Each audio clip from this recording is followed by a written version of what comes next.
En el año en que murió el rey Usías, vi yo al Señor sentado sobre un trono alto y sublime, y sus faldas llenaban el templo. Por encima de él habían serafines, cada uno tenía 6 alas. Con 2 cubría sus rostros y con 2 cubrían sus pies, y con 2 volaban. Y el uno al otro daba voces diciendo: Santo, santo, santo es el Señor de los ejércitos. La tierra está llena de su gloria. Quiero que vaya hasta el 11. Y yo dije: ¿hasta cuándo, Señor? Y él respondió: hasta que las ciudades estén desoladas y sin morador, y no haya hombre en las casas, y las tierras estén hechas un desierto, hasta que Jehová haya echado lejos a los hombres y multiplicado los lugares abandonados en medio de la tierra. Y si quedare aún en ella la 10ª parte, esta volverá a ser destruida. Pero como el roble y la encina, que al ser cortado aún queda un tronco, así será el tronco, la simiente santa.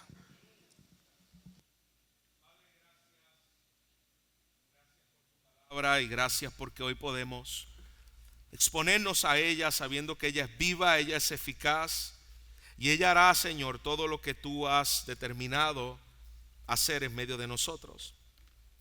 Padre, gracias porque al estudiar tu palabra la vemos como un hilo conductor que no está separada la una de la otra, sino que cada una de las páginas nos muestran la gloria de Jesús. Una vez más te rogamos la intervención de tu Espíritu en el predicador, en los que escuchan, para que Cristo una vez más sea exaltado y honrado en nuestra vida. Te lo rogamos en Cristo Jesús, tu Hijo. Amén. Amén. Se puede sentar, hermanos. Como hemos visto hasta aquí, desde la serie que comenzamos en Génesis capítulo 3, versículo 15, hablando de esa simiente que vendría no solamente en el pesebre, sino que venía prometida en el capítulo 3, 15 de Génesis. Vemos que la Biblia, hermanos, no es una historia desconectada la una de la otra, sino que es la historia de la simiente prometida, donde Dios prometió salvar pecadores. Desde Génesis hasta Apocalipsis hay un solo hilo que recorre toda la escritura, donde Dios prometió una simiente y Dios cumpliría su promesa de esa simiente. Navidad no comenzó en Mateo 1. Navidad comenzó en el libro de Génesis. Pondré enemistad entre tu simiente y la simiente de la mujer, y esta te herirá en la cabeza y tú le herirás en el calcañar. Desde ese momento en adelante, todo el Antiguo Testamento está esperando esa simiente. ¿Quién será? ¿De dónde vendrá?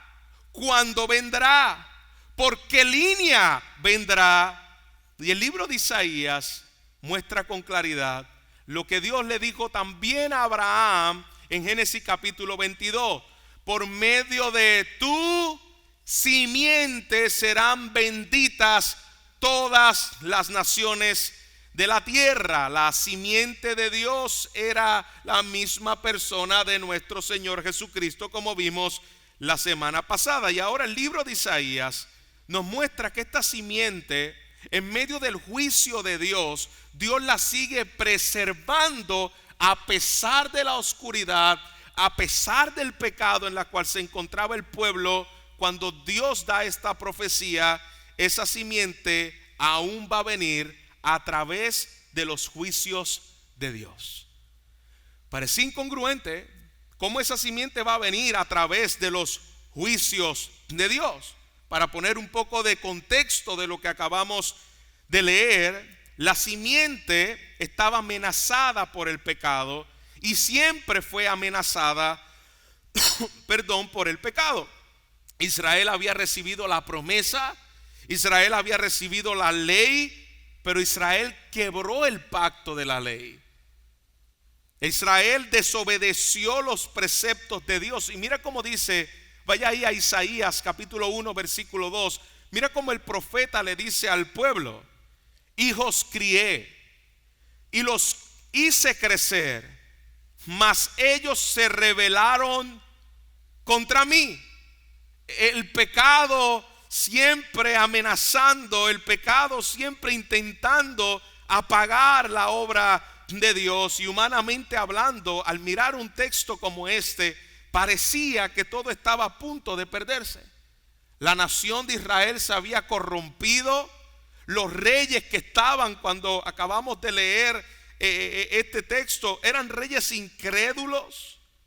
Había una idolatría abierta, había injusticia social, había corrupción espiritual en los sacerdotes. Ese era el contexto de lo que nosotros acabamos de leer. Ese es el contexto del profeta Isaías. Allí había toda una oscuridad y Dios responde en medio de esa oscuridad y pecaminosidad con un juicio.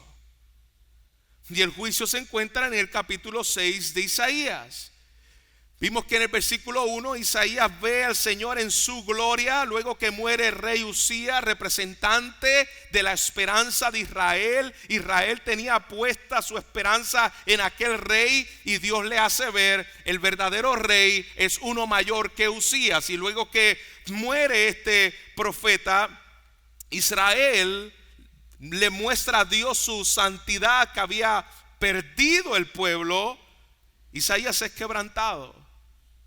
Isaías es limpiado. Dice que un carbón encendido fue puesto sobre sus labios, porque cuando él vio esa visión, él dijo: soy un hombre de labios inmundos que habita en un pueblo de labios inmundos. Así que ¿cómo yo voy a profetizar? ¿Cómo yo voy a hablar en medio de esta nación inmunda? Isaías no vio solamente al pueblo inmundo, Isaías vio su propia condición de inmundicia. Y hermanos, si el profeta se pudo ver de esa misma manera, puede ver la condición en la cual se encontraba el pueblo de aquel tiempo. La única razón por la cual Isaías pudo profetizar fue porque dice la palabra que él tomó carbón encendido, y aquel carbón era una representación del altar del sacrificio, donde antes de Isaías hablar, aquellos carbones eran los que quemaban el sacrificio, y aquel sacrificio era lo que le daba la expiación al pueblo. Así que esos carbones fueron puestos en los labios de Isaías, una simbología clara del poder del evangelio. Sin sacrificio, sin expiación, sin sangre derramada, Isaías no podía hablar. Fueron puestos los carbones del altar en señal de un sacrificio que fue hecho para Isaías, para que él pueda hablar a ese pueblo que no quería escuchar. Era un pueblo terco, engrosado en el corazón. Isaías entiende que este no va a ser un ministerio de avivamiento. Esto no va a ser un ministerio donde vendrán salvaciones inmediatas, sino que va a ser un ministerio que va a acompañar a esta nación hasta el exilio, donde van a ser llevados, y Dios responde hasta que la tierra quede totalmente desolada. Quiere decir, va a venir el juicio sobre Israel, la tierra va a quedar totalmente desolada, pero la simiente y la promesa no se ha movido ni un centímetro, porque yo sigo siendo el Dios que responde. Todo va a ser cortado, todo va a ser reducido, todo va a ser talado. Y entonces aparece esta frase gloriosa: la simiente santa será su tronco. El árbol va a ser cortado. ¿Y quién era el árbol? El árbol era Israel. Mi pueblo va a ser cortado, pero aunque mi pueblo va a ser cortado, dice el texto, la raíz seguirá viva. La nación va a caer, pero la simiente no morirá. Dios siempre protege protege, iglesia, su promesa. Dios siempre guarda su simiente, aun cuando le dice: vendrá juicio, mi pueblo va a ser cortado, el árbol representante de Israel va a ser cortado, pero mi simiente va a reverdecer. Vaya conmigo a Isaías capítulo 11 versículo 1. Es el cumplimiento de lo que esa promesa de juicio, pero a la misma vez de gracia, es revelada por el profeta Isaías en el capítulo 11 de Isaías. Dice capítulo 11 versículo 1: saldrá una vara del tronco de Isaí, y un vástago retoñará de sus raíces. Lo que Isaías 6 parece ser solo un tronco que va a salir, en Isaías 11 ese tronco florece, y ese tronco florece en una persona que se llama Jesucristo. Esa era la promesa que estaba dando precisamente el profeta Isaías. Hermano, nuestra esperanza no está en instituciones humanas. Nuestra esperanza no está en números ni en poderes humanos. Nuestra esperanza está en que, aunque todo parezca perdido, aunque el juicio de Dios venía inminentemente sobre el pueblo de Israel, la simiente seguirá viva y su promesa se va a cumplir. Dios puede reducir a su pueblo a un tronco, pero jamás va a abandonar su promesa. Aunque a veces tenga que reducirlo de esta manera para emitir juicio, esa simiente santa que es Cristo Jesús seguirá viva. Navidad es Dios trayendo vida desde un tronco muerto, donde la simiente parecía desaparecer. Dios dice: el Mesías va a llegar, pero no va a llegar por fuerza humana, no va a llegar por el poderío de los hombres, sino va a llegar en una aparente debilidad. Un tronco que ha sido cortado, pero una raíz que todavía sigue viva. Iglesia, gloria a Dios por esta verdad. Esa raíz seguirá intacta y seguirá viva. ¿Y cuál fue la señal de juicio? Vaya conmigo ahí al capítulo 7 de Isaías. Había una señal, y esa señal le fue dada por medio de una profecía al profeta Acaz. Al rey Acaz. Isaías capítulo 7 dice: ahora el rey Acaz, en medio de esta profecía, he aquí que la virgen, esta será la señal ante un profeta que no quiere escuchar a un rey, que no quiere escuchar a Dios, un rey que viene contra él. Y Dios le ofrece una señal que Acaz rechaza. Él no la recibe. Él prefiere apoyarse en alianzas humanas, en el poderío humano, en los consejos humanos, y no escuchó la señal que Dios le dio. Entonces Dios le da una señal, no solo para Acaz, sino para la historia de la redención. Y la señal que le da a Acaz: he aquí que la virgen concebirá y dará a luz un hijo, y llamará su nombre Emanuel. ¿Qué quiere decir eso? Que ese profeta, esa profecía tuvo un cumplimiento inmediato para el tiempo de Acaz. Esa virgen que concibió en el tiempo de Acaz. Y esa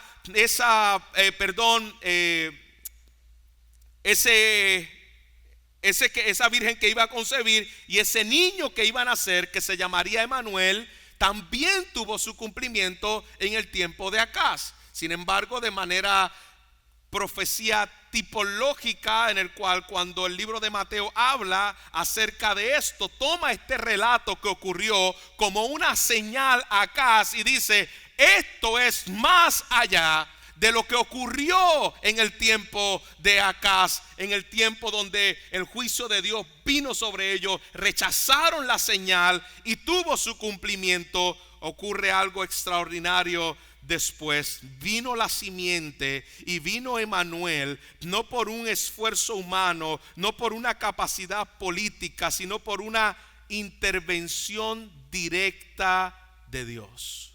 Una virgen concibiendo significa que la simiente no vendrá por el poder de los hombres. Una virgen concibiendo sin un hombre sino por la intervención directa de Dios. Y todo esto aconteció, dice el profeta, dice en el libro de Mateo, todo esto aconteció para que se cumpliese lo dicho por medio del profeta. La simiente prometida ya tiene nombre, y ese nombre, en representación de lo que ocurrió en el tiempo de Acaz, significa Emanuel, Dios con nosotros. En medio del desastre y en medio del juicio, Dios estuvo con el pueblo de Israel. Y en medio del desastre y en medio del juicio que nosotros merecíamos, Dios sigue siendo fiel a su pacto y a su pueblo.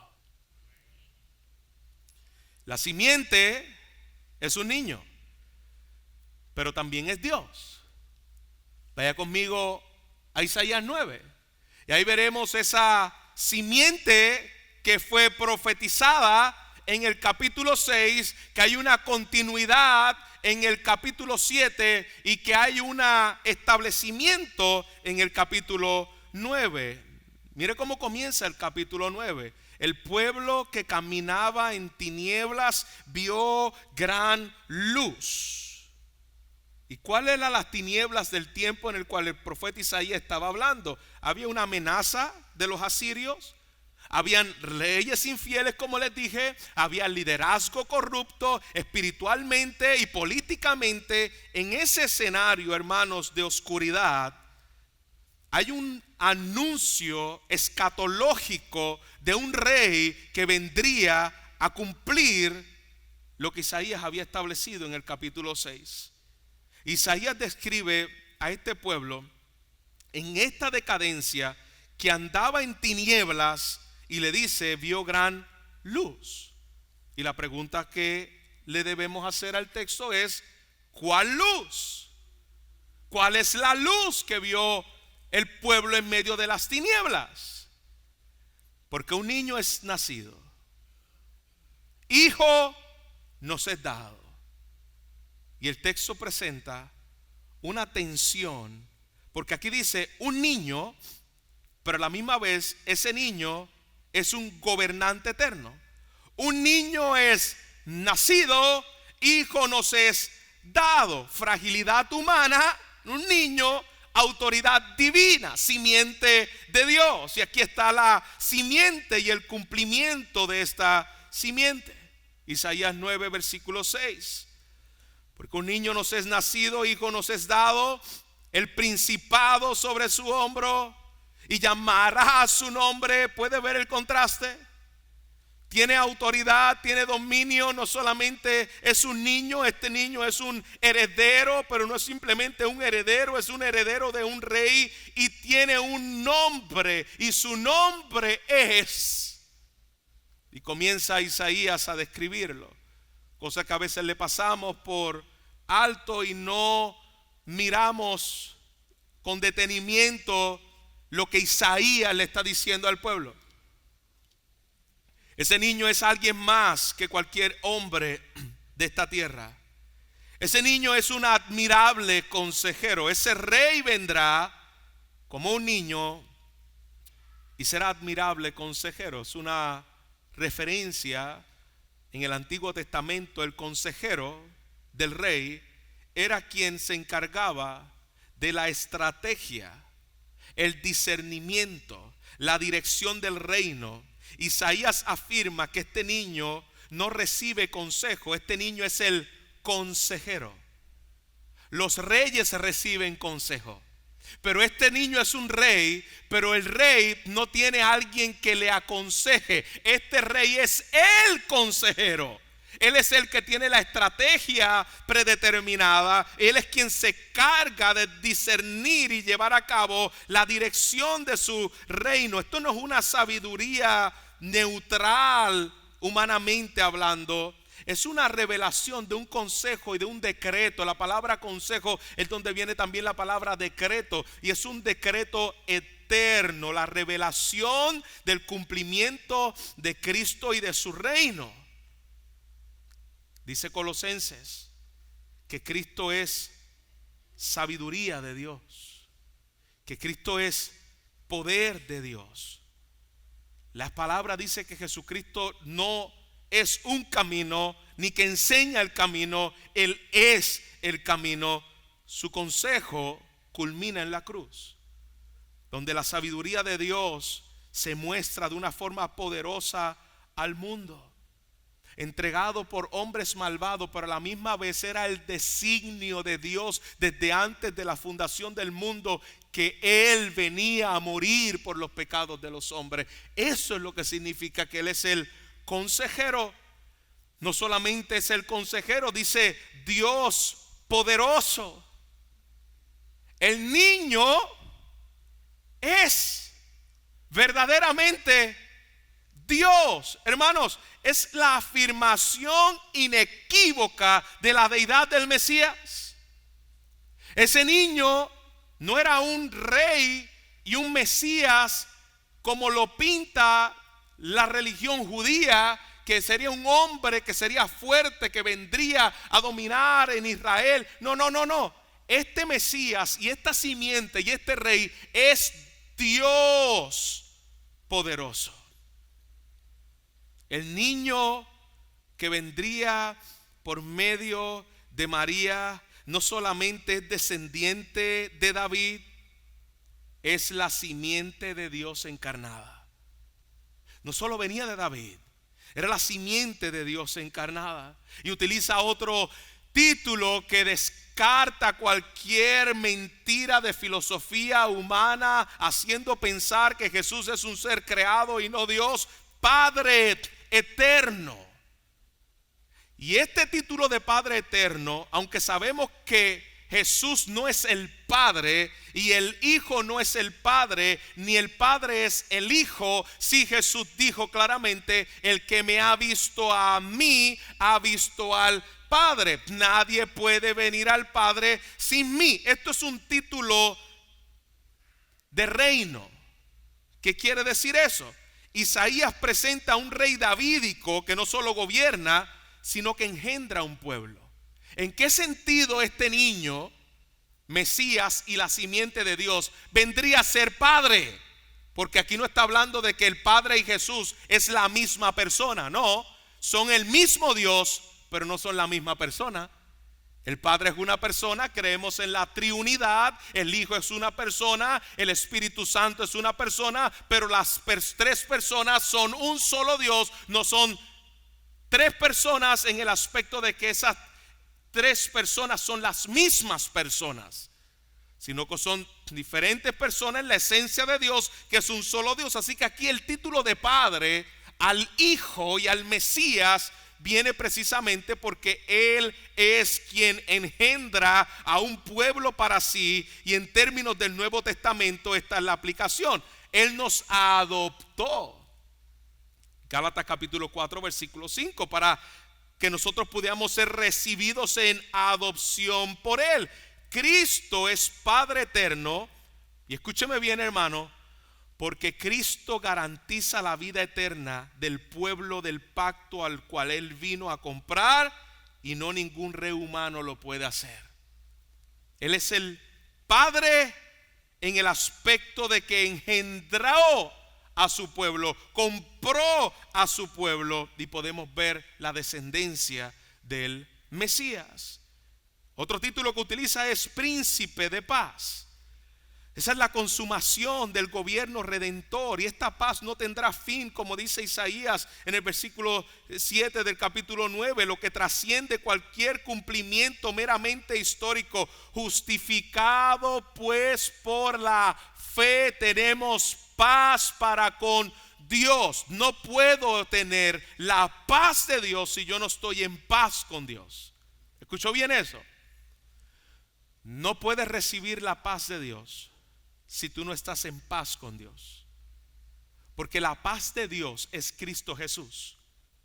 Él fue que cuando estábamos en enemistad, Él vino a vencer y a romper aquella enemistad, haciendo de su pueblo uno con Él, para que nosotros podamos estar en paz con Dios por medio de la muerte de nuestro Señor Jesucristo. Es lo que conoce el pueblo judío como el shalom de Dios. No hay shalom sin cruz.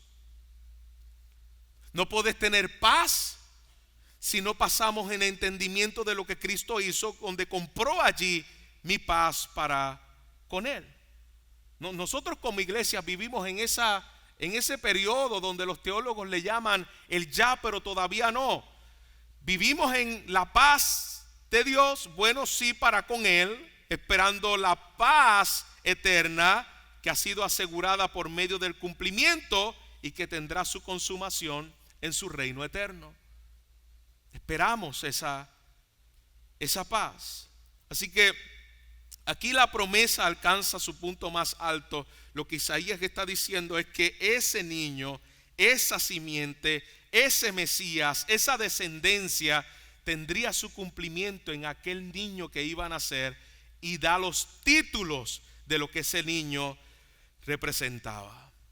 Así que a través de el exilio, luego vemos que el juicio de Dios vino sobre el pueblo de Israel. En el tiempo de Isaías hubo silencio, y luego de ese tiempo de silencio, que los historiadores le llaman el periodo de los 400 años de silencio, aún en medio del silencio, donde no había profeta en el pueblo de Israel, la simiente sigue viva, aunque parecía que estaba escondida.